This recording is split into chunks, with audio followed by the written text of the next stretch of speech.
आज हम लोग शुरू करने जा रहे हैं एक इम्पॉर्टेंट टॉपिक है combination of cell and battery.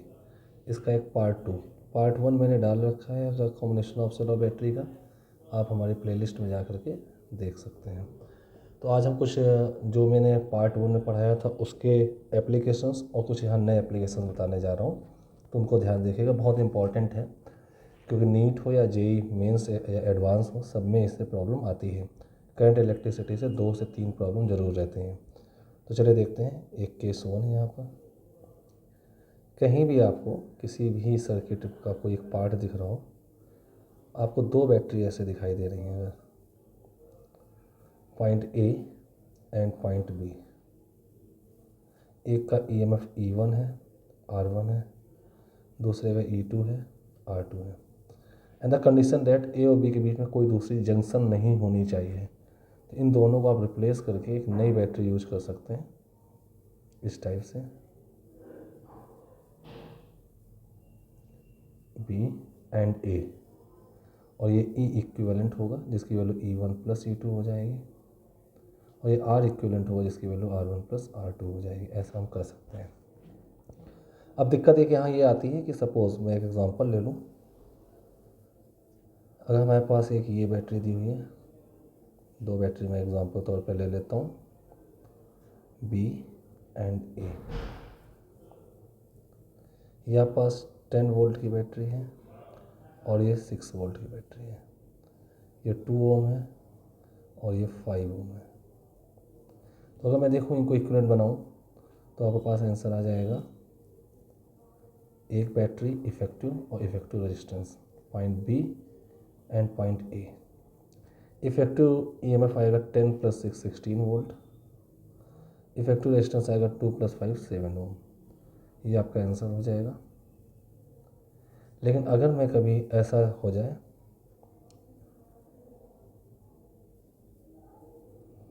इसको मैं डिलीट करता हूँ, कहीं ऐसा हो जाए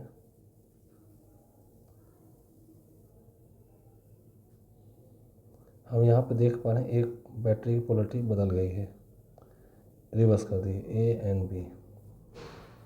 10 वोल्ट 2 ओम, 6 वोल्ट 5 ओम।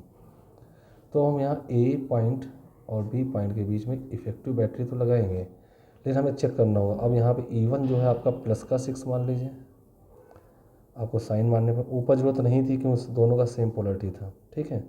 और E2 आपको मानना पड़ेगा, अपोजिट है तो माइनस का 6 वोल्ट मानना पड़ेगा। ई इफेक्टिव यहाँ पे देखेंगे दोनों अपोज कर रहे हैं, तो ई इफेक्टिव जो आपके पास आने वाला है वो इस टाइप से आने वाला है। तो फाइनली हमारे पास E1 प्लस E2 का चेक करें, E1 plus E2, E1 plus E2, तो हमारे पास आएगा plus 10 plus minus 6, it means minus plus का 4 आएगा। प्लस आ रहा है तो प्लस मैंने 10 वोल्ट वाली की तरह माना, तो पोलरिटी इधर ही रहेगी, right side positive polarity. 4 volt की बैटरी होगी और रेजिस्टेंस का इससे पोलरिटी से कोई लेना देना नहीं होता, रेजिस्टेंस इफेक्टिव 7 ओम ही आएगा। This is your answer. तो हाई पोलरिटी जिसकी रहेगी, हाई वोल्टेज वाली बैटरी की पोलरिटी यहाँ यूज कर दी जाएगी, ठीक है। Now the next is case two ले लेते हैं। केस 2, कहीं आपको ऐसा दिख रहा हो, यहाँ पर let us suppose 2 battery parallel लगी हो कोई 2 ब्रांच में, एंड द कंडीशन दैट उनके बीच में कोई तीसरी जंक्शन नहीं होनी चाहिए। E1 R1 E2 R2, 2 terminal है ए और बी। तो इसको भी हम एक इफेक्टिव बैटरी की तरह मान सकते हैं, और इफेक्टिव बैटरी को हम ऐसे दिखा सकते हैं, this point is A effective battery, E equivalent and R equivalent and point B. 2 branch को एक बना सकते हैं, ये आपके पास ई इक्विवेलेंट हुआ और ये आर इक्विवेलेंट हुआ। अब ई इक्विवेलेंट का फॉर्मूला क्या आएगा, ई इक्विवेलेंट हुआ E1 R1 plus E1 R2 plus E2 R1 upon R1 plus R2। ये आएगा आपका, इसको मैं सही कर देता हूँ, E1R2 था, ई इफेक्टिव ऐसे आ जाएगा। अब रही बात आर इफेक्टिव की, तो आर इक्विवेलेंट का पैरेलल का लगेगा R1R2 upon R1 plus R2। यहाँ पर भी एक बात ध्यान रखनी है, बाय डिफ़ॉल्ट मैंने यहाँ पर दोनों पोलरिटी सेम ली है, दोनों के लेफ्ट साइड लिया, पॉजिटिव नेगेटिव, दोनों पॉजिटिव लेफ्ट साइड है और नेगेटिव राइट साइड है। तो आपको कुछ यहाँ ध्यान रखना है, अगर आपका बैटरी का कोई एक सेंस ऐसे दिया है, दूसरा सेंस पैरेलल ब्रांच में ऐसे दिया हुआ है, तो आपको क्या करना है, किसी एक सेंस को पॉजिटिव साइन के साथ E1 यूज कर लेना है और E2 को नेगेटिव साइन के साथ, और फाइनली आप फॉर्मूले से सॉल्व करेंगे। अगर आपका पॉजिटिव आया तो ये वाला साइन बनेगा, इफेक्टिव बैटरी का अगर आपका आंसर नेगेटिव आता है तो ये साइन बनेगा। ठीक है, अब मैं यहाँ पे जैसे एग्जांपल ले लेता हूँ, एक एग्जांपल ले लेते हैं। सपोज एक एग्जांपल लेते हैं, यहाँ पे हमारे पास लेट सपोज ये दो बैटरी दी हुई हैं, पॉइंट ए है, पॉइंट बी है, 6 वोल्ट 3 ओम एंड 3 वोल्ट 6 ओम, ये दो बैटरी हमारे पास दी हुई हैं। अगर हम इनका इक्विवेलेंट लिखना चाहें तो आप देख सकते हैं ई इक्विवेलेंट हमारे पास आएगा, E1 में 6, R2 मतलब 6 into 6 plus E2R1 3 into 3 upon R1 plus R2 3 plus 6, 36 plus 9 45 by 9, it means 5 volt की बैटरी आएगी। सब प्लस कहते हैं, तो फाइनल हमारा आंसर जो होगा बैटरी का पॉइंट ए, पॉइंट बी, इसका इफेक्टिव जो आने वाला है ये आपके पास 5 वोल्ट की बैटरी हो जाएगी। और आर इक्विवेलेंट जो आएगा, R equivalent R1 into R2 upon R1 plus R2, 6 है 18 बाई 9 2 ओम आ जाएगा, तो 2 ओम, दिस बिकम योर आंसर, ये आपका आंसर हो जाएगा। अगर इसी में ही मैं कुछ चीज़ें बदल देता, तो सपोज़ एक एग्जांपल और ले लेता हूँ, लेट अस सपोज ये ऐसे कर दिया जाता, 3 ओम 6 वोल्ट, इसकी पोलरिटी अपोजिट कर दी गई है, 3 वोल्ट 6 ओम, 3 वोल्ट 6 ओम, ये पोलरिटी कर दी गई। अब ऊपर देखें, ऊपर वाले क्वेश्चन में प्लस और माइनस इधर था, अब यहाँ पर देखेंगे तो माइनस ये है और प्लस ये है, माइनस प्लस ये है, माइनस ये है। अब आप दोनों अपोजिट दिख रहे हैं, तो आपको मानना हो, इस वाले को अगर आप मान लेते हैं पॉजिटिव साइन, तो E2 को आपको नेगेटिव साइन मानना पड़ेगा। अब फॉर्मूले पे आते हैं, तो फॉर्मूले पे अगर मैं ई इक्विवेलेंट के फॉर्मूले पे, तो देखें कैसे आएगा, ई इक्विवेलेंट E1R2 में इसी पे देख लेता हूँ, E1 है आपका प्लस का 6 इंटू R2 है 6 माइनस E2 आपके पास आएगा माइनस का 3 इंटू R1 आएगा आपके पास 3 upon R1 plus R2 3 plus 6, 36 minus 9 27 upon 9, ये 3 वोल्ट की बैटरी आ जाएगी। और आर इक्विवेलेंट को इससे लेना देना नहीं है पोलरिटी से, तो आर इक्विवेलेंट अभी भी 2 ओम ही आएगा जैसे ऊपर आ रहा था, तो इसका इफेक्टिव आपके पास बनेगा। अब आप गौर देखिए 3 वोल्ट आ रहा है, पॉजिटिव आ रहा है, यानी कि आपको जैसे 6 वोल्ट की पोलरिटी थी वैसा ही आपको बनाना है दिस वन, तो आपके पास पोलरिटी ये आ जाएगी, and this is 2 ohm effective, and ये दिस इज़ 3 वोल्ट की battery, point A and point B, ये ऊपर पॉइंट ए एंड बी रहे होंगे, ए एंड बी। ठीक है, तो ये इस टाइप से प्रॉब्लम हो जाती है। चलिए एक एग्जांपल और ले लेते हैं, एक कंप्लीट सर्किट में इसको कैसे अप्लाई करते हैं। तो नेक्स्ट एक एग्जांपल लेते हैं। एग्जांपल सपोज मैंने एक बैटरी ले ली, एक ब्रांच, सेकेंड ब्रांच और एक थर्ड ब्रांच।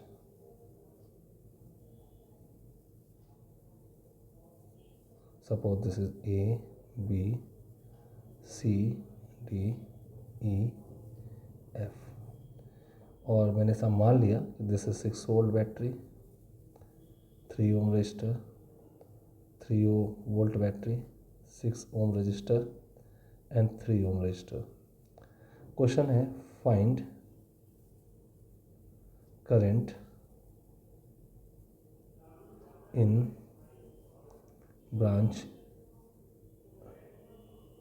ईएफ ब्रांच में करंट निकालनी है। तो वैसे तो इसको बहुत आसानी से केवीएल से भी निकाला जा सकता है, लेकिन केवीएल से हर ब्रांच में करंट निकल कर आएंगे। तो मैं आपको एक बहुत आसान सा तरीका बताता हूँ। आसान तरीका ये है कि अगर आप इन दोनों को देखें, ये दो बैटरी को मैं अपने एबव कॉन्सेप्ट के अकॉर्डिंग अगर पैरेलल कॉम्बिनेशन यूज़ कर दूँ तो हमारे पास ये डायग्राम जो होगा कन्वर्ट होकर आ जाएगा। एफ एंड ई 3 ओम और इन दोनों का इफेक्टिव जो ऊपर आएगा एक इफेक्टिव बैटरी लग जाएगी। दोनों की पोलरिटी पॉजिटिव लेफ्ट में है, तो यहाँ कोई टेंशन की बात नहीं, साइन लेने की कोई ज़रूरत है नहीं। तो ये ई इक्विवेलेंट आ जाएगा। अब ई इक्विवेलेंट हमारा आएगा कितना वो हम चेक कर लेते हैं। तो ई इक्विवेलेंट की वैल्यू होगी E equivalent E1 R2 6 × 6 plus E2 R1 3 × 3 upon R1 plus R2 3 + 6 36 + 9 45 upon 9 5 volt की बैटरी आ जाएगी। आर इक्विवेलेंट यहाँ पे 3 और 6 का पैरेलल होगा 3 × 6 अपॉन 3 + 6 ये आपके पास हो जाएगा 18/2 9 इट मीन्स 2 ओम। तो इसको 5 वोल्ट की बैटरी 3 ओम का रजिस्टर लगा दीजिए और बहुत ही आसानी से आपसे बता सकते हैं कि अब ये कंप्लीट लूप हो चुका, करंट ऐसे फ्लो करेगी, ये करंट आई जाएगी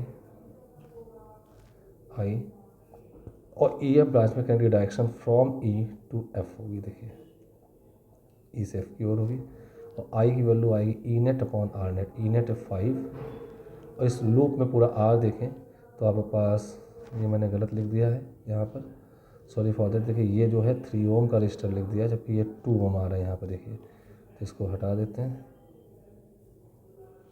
तो ये 2 ओम था। 3 और 2 5 5/5 it means 1 ampere. This become your answer. अगर इसी पार्ट में आपसे पूछा जाता केस 2, अगर आपसे कहता फाइंड करंट इन किसी अदर ब्रांच पे हम बात कर लेते हैं। सपोज हमसे बात किया गया डीसी ब्रांच में करंट निकालने की बात कही जाती है। तो हम इसको ऐसा कर सकते थे, let us suppose DC branch हम ऐसे बना लेते हैं। डी से सी तक की ब्रांच मैंने ऐसे ही बना ली। 3 volt battery, 6 ohm resistor, D and C branch, ये डीसी ब्रांच बन गई। अब गौर देखें ए बी ब्रांच और ई एफ ब्रांच का हम पैरेलल इक्विवेलेंट यूज़ करेंगे पैरेलल सेल का। अब ई एफ ब्रांच में कोई बैटरी तो लगी नहीं है, तो मैं अपनी मर्ज़ी से यहाँ पे ऐसा एज्यूम कर सकता हूँ। ये देखिए इसको 0 वोल्ट की बैटरी मान लिया। कितने वोल्ट की? 0 वोल्ट की, यानी कि है ही नहीं। तो अब देखिए ये E1 6 होगा, R1 3 होगा, E2 0 होगा, R2 3 होगा और R1 R2 है ही आपके पास। ठीक है, तो चलिए यहाँ चेक कर लेते हैं। तो यहाँ पे भी एक, क्योंकि 6 वोल्ट की पोलरिटी प्लस में लेफ्ट है, लेफ्ट में प्लस दिया हुआ है, इसमें 0 है तो यहाँ प्लस ही आएगा, इधर आएगा और एक इफेक्टिव रेजिस्टेंस आएगा।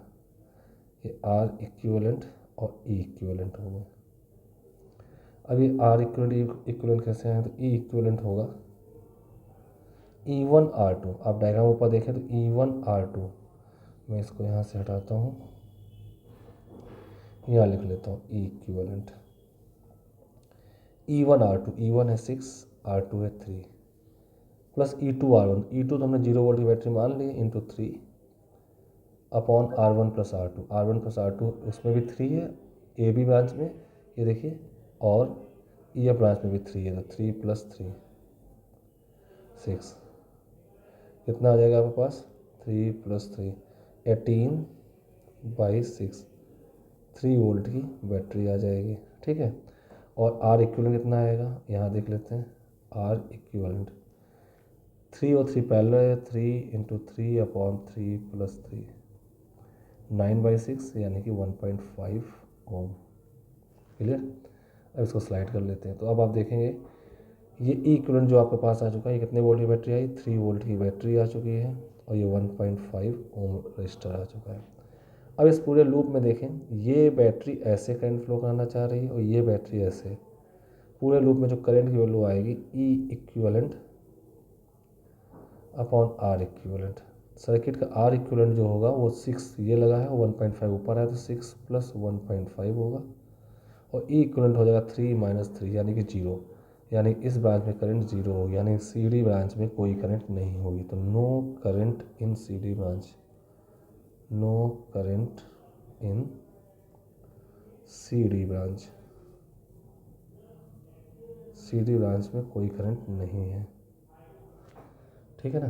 तो ये एक तरीका हो जाता है। अगर ऐसे आप चाहें तो ऊपर वाले में भी आप कैलकुलेशन कर सकते हैं। अगर आपसे ए बी ब्रांच में करंट पूछी जाए तो सेम तरीका आप करेंगे। ए बी ब्रांच में करंट पूछी जाएगी तो उस केस में आप ऐसा कर सकते हैं, ए बी ब्रांच में करंट पूछी जाए तो इन दो बैटरी को एक लगा दीजिएगा, जैसा जो मैंने किया है सी डी और ई एफ ब्रांच में 0 वोल्ट की बैटरी लगा करके। क्लियर है। तो चलिए हम वो भी निकाल लेते हैं। Current in E B branch case 3 current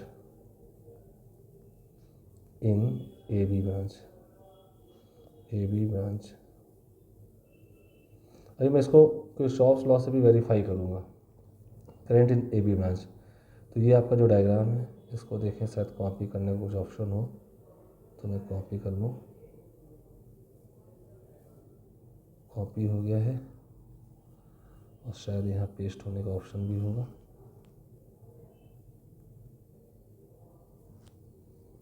paste होने का ऑप्शन नहीं है।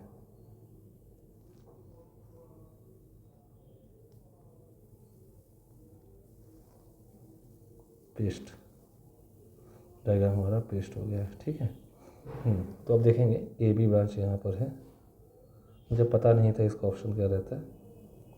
ये ए पॉइंट है, this one is positive negative 6 volt battery,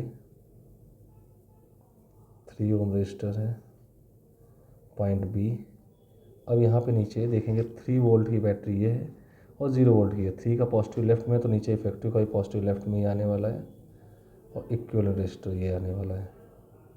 तो यहाँ पे ई इक्विवेलेंट जो आएगा वो देखते हैं E1 R2 3 × 3, क्योंकि सी डी और ई एफ ब्रांच का देखिए E1 3 है, R2 3 है, plus E2 R1, E2 0 × 6 upon R1 + R2। R1 + R2 कितना हो गया आपके पास 6 और 3 कितना हो गया 6 + 3 9, 9/9 इट मीन्स 1 वोल्ट की बैटरी आ जाएगी। आर इक्विवेलेंट कितना होगा 6 का और 3 का, तो 3 × 6/3 + 6 2 ओम हो जाएगा। तो इसको मैं यहाँ पे 1 वोल्ट की बैटरी और 2 ओम का रजिस्टर लगा देता हूँ। ठीक है। अब इस ब्रांच में करंट देखें तो ये ऐसे फ्लो कराना चाह रही है, ये अपोजिट फाइनली 6 वोल्ट की बड़ी है तो करंट 6 के अकॉर्डिंग सर्किट में ऐसे आएगी इस टाइप से। तो 1 वोल्ट की क्लॉकवाइज सेंस कराना चाह रही थी, 6 वोल्ट की एंटी क्लॉक, तो 6 वोल्ट की बड़ी है, 6 वोल्ट के अकॉर्डिंग ही एक सिंगल लूप में करंट रहेगी। तो आई नेट यहाँ पे जो आया वो E net upon R net, E net upon R net. E net आपके पास 6 पॉजिटिव होगा और इसका अपोज 1 वोल्ट की बैटरी कर रही है अपॉन आर नेट 3 + 2 5/5, यानी इस ब्रांच में करंट 1 एम्पियर होगी और 1 एम्पियर भी जो करंट आएगी and that is direction from B to A, B to A. A B में आपने सबसे पहला क्वेश्चन किया था, ये ए बी ब्रांच का आंसर है। सी डी ब्रांच में आपके करंट 0 थी और ई एफ ब्रांच में जो करंट थी वो करंट भी 1 एम्पियर आई थी, वो ई टू एफ आई थी, ई टू एफ। ठीक है। तो ये 3 आंसर है। चलिए इसी क्वेश्चन को हम किरचॉफ्स लॉ से वेरीफाई कर लेते हैं। ठीक है। तो चलिए अपने इसी क्वेश्चन को मेथड 2 देखते हैं। अगर ये तीनों निकालनी होती तो आप कैसे निकालते हैं।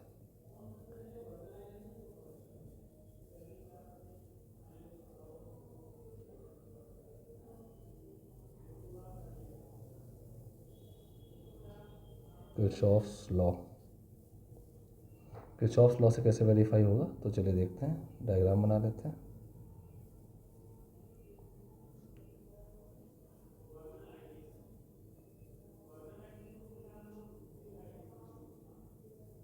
ये हमारे पास रजिस्टर आ चुके हैं, ए बी सी डी ई और एफ। ये 3 ओम था, ये देख लेते हैं ऊपर क्या था, 6 वोल्ट 3 ओम, 3 वोल्ट 6 ओम, 6 वोल्ट 3 ओम, 3 वोल्ट 6 ओम। चलिए केवीएल से कैसे लगाते हैं, तो यहाँ से इससे करंट हम लोग I1 निकाल देते हैं, ये I1 यहाँ तक आएगी, फिर इस बैटरी से I2 निकाल देते हैं, ये इसमें यहाँ पे दोनों मीट कर जाएंगी, तो इस ब्रांच में आपकी करंट I1 प्लस I2 होगी, ये 3 ओम से I1 प्लस I2 गुजरेगी ये, और यहाँ पे अपनी I2 टर्न हो जाएगी, दिस वन I2 यहाँ से निकली, जिस बैटरी उसमें चली जाएगी, ऊपर I1 जाएगी और I1 ये आ जाएगी। ठीक है, जिस बैटरी से इतनी करंट निकाली थी पॉजिटिव से नेगेटिव में उतनी पहुँचाना ज़रूरी होता है। एक ही ब्रांच में 2 डिफरेंट करंट नहीं होनी चाहिए, 2 डिफरेंट करंट अपोजिट डायरेक्शन नहीं होनी चाहिए, सेम डायरेक्शन पे ऐड हो सकते हैं। तो मैंने वो करंट डिस्ट्रीब्यूशन कर दिया। अब आते हैं लूप। लूप का नाम है ए बी डी सी में ए से चले थे ए तक पहुँचे हैं, इसमें KVL लगाते हैं। तो चलिए ए से बी चलते हैं, तो ए से बी चलने में करंट मिलेगी, कोई फ़र्क नहीं पड़ता, सिर्फ करंट से पोटेंशियल ड्रॉप नहीं होता, रजिस्टर का होना ज़रूरी है। फिर आगे बैटरी मिली, पॉजिटिव से नेगेटिव जा रहे हैं, तो आप ड्रॉप करें तो माइनस का 6 वोल्ट। फिर आप आगे बढ़ें तो करंट के अपोजिट जा रहे हैं, करंट के अपोजिट जाएंगे तो आप लोअर से हायर गेन करेंगे, प्लस का IR, I मतलब I1 है, R मतलब 3, तो 3I1 हो गया। फिर बी तक कुछ नहीं, बी से डी तक कुछ नहीं, डी से हम सी की ओर मुड़ जाएंगे, I2 करंट है, करंट के सेम डायरेक्शन जा रहे हैं, तो ड्रॉप करें माइनस का I इंटू आर, I है I2 और R है 6I2। फिर आगे जाएंगे तो गेन करेंगे प्लस का 3 वोल्ट इक्वल टू 0। ठीक है, तो यहाँ पास आ जाएगा 3I1 minus 6I2 equal to -6 plus 3, तो -3 उधर जाके प्लस का 3 हो जाएगा, तो I1 माइनस 2I2 इसको तो 3 का डिवाइड कर दिया 1, एक इक्वेशन। अब हम आते हैं KVL लगाएंगे। लूप का नाम हम लिख देते हैं, कौन सा है, CDFEC में, CDFEC में सी से डी गए तो माइनस का 3 वोल्ट, हायर से लोअर जाएंगे, फिर करंट का अपोजिट जाएंगे तो प्लस का 6I2 होगा। ठीक है, फिर नीचे आए तो अपोजिट जाए करंट के F से E की ओर, ऐसे जब जा रहे होंगे तो करंट का अपोजिट जाए तो गेन करें, प्लस का 3 होगा I1 प्लस I2, और इस E से C तक कुछ नहीं, इक्वल टू 0। ठीक है, तो इसको ओपन कर लेते हैं, माइनस का 3 plus 6I2 plus 3I1 plus 3I2 equal to 0। तो यहाँ पे I1 3 हो जाएगा, 3I1, I2 हो जाएगा 9 plus 9I2 equal to 3, minus हो जाएगा प्लस 3, इक्वेशन नंबर 2। ठीक है, तो अगर मैं इक्वेशन नंबर 1 में 3 का मल्टीप्लाई कर, तो आप आ जाएगा 3I1 माइनस 3 का मल्टीप्लाई कर दिया तो 6I2 इसको टू 3, ये इक्वेशन 1 ही आ गई। ठीक है, और ये वाली इक्वेशन यहाँ पे लिख देते हैं, इक्वेशन 2, 3I1 माइनस 9I2 इसको टू 3, इक्वेशन नंबर 2 हो गई। इनको सब्ट्रैक्ट कर दिया जाए, इनको सब्ट्रैक्ट करेंगे तो ये माइनस आ जाएगा, ये प्लस हो जाएगा, ये माइनस है, कैंसिल हो गया, तो 9 माइनस 6 3I2 इसको to 0, hence I2 equal to 0 ampere. I2 0 ampere है, और I2 करंट आप देख पा रहे हैं ये CD ब्रांच में है, तो हम प्रूफ कर चुके ऊपर CD ब्रांच में करंट 0 है। अब I2 की वैल्यू किसी एक में डाल दें, इक्वेशन नंबर 1 में, तो इक्वेशन नंबर 1 में डालें तो I1 माइनस 2I2, I2 0 था, इक्वल टू 1, तो I1 जो आएगी वो 1 एम्पियर हो जाएगी।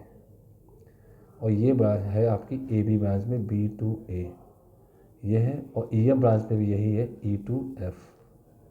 ई एफ ब्रांच में I1+I2 थी, तो I2 0 आ गई, तो I1 ही आएगी 1 एम्पियर, हैंस वेरीफाइड, और ये हमारा आंसर वेरीफाई हो जाता है। तो एक बहुत अच्छी प्रॉब्लम थी। मैंने KVL भी लगाना सिखाया, तो ये मोस्ट इंपॉर्टेंट तरीका होता है किसी भी सर्किट को सॉल्व करने में। थोड़ा मेथड लंबा होता है, 2-3 इक्वेशन बनती हैं, बहुत सारे आंसर निकला था। इससे तीनों आंसर निकला है, हर ब्रांच की करंट निकल आई। ऊपर मैंने जो शॉर्टकट में बताए हैं, इसमें पर्टिकुलर AB ब्रांच में अलग निकाला, पर्टिकुलर CD में अलग निकाला, और पर्टिकुलर EF में अलग निकाला। तो अगर पर्टिकुलर पूछा जाए तो मुझे लगता है ये मेथड बैटरी का इक्विवेलेंट निकालना ज़्यादा आसान होगा, आपका कम समय में आपको आंसर दे देगा अगर आपको फॉर्मूले याद है। तो इम्पॉर्टेंट चीज़ है, keep on watching and stay tune. Problem solve करते हैं, मैं डेली प्रॉब्लम भी अपलोड करूँगा। ओके, कुछ समझ में नहीं आ रहा हो, कुछ डिफरेंट टाइप के केसेस आपको समझने हो, तो आप कमेंट करके मुझे बता सकते हैं। Okay, thank you.